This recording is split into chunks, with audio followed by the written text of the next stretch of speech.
মোরেলগঞ্জ শরণখোলায় জামায়াতের সর্ববৃহৎ নির্বাচনী রোড শো। অন্তর্বর্তীকালীন সরকারের প্রধান প্রফেসর ডক্টর মোহাম্মদ ইউনূস আগামী জাতীয় সংসদ নির্বাচনের সম্ভাব্য সময় ঘোষণার পরই বাগেরহাটের মোরেলগঞ্জে আনুষ্ঠানিকভাবে নির্বাচনী প্রচারণায় নেমেছেন জামায়াতে ইসলামী।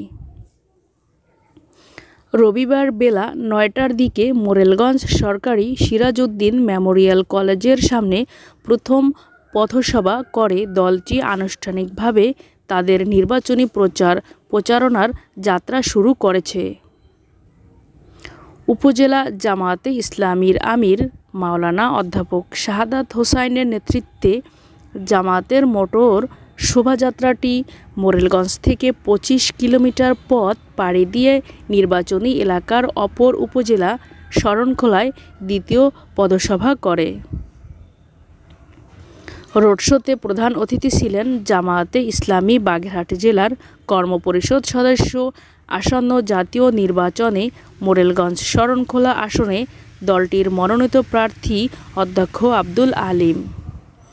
জামায়াতে ইসলামীর মোরেলগঞ্জ উপজেলা, শরণখোলা উপজেলা, মোরেলগঞ্জ পৌরসভা ও ২ উপজেলার সকল ইউনিয়নের নেতাকর্মী ও সহযোগী সংগঠনের নেতাকর্মীরা রোড শোতে অংশগ্রহণ করেন। কলি আক্তার, দৈনিক ইবি নিউজ।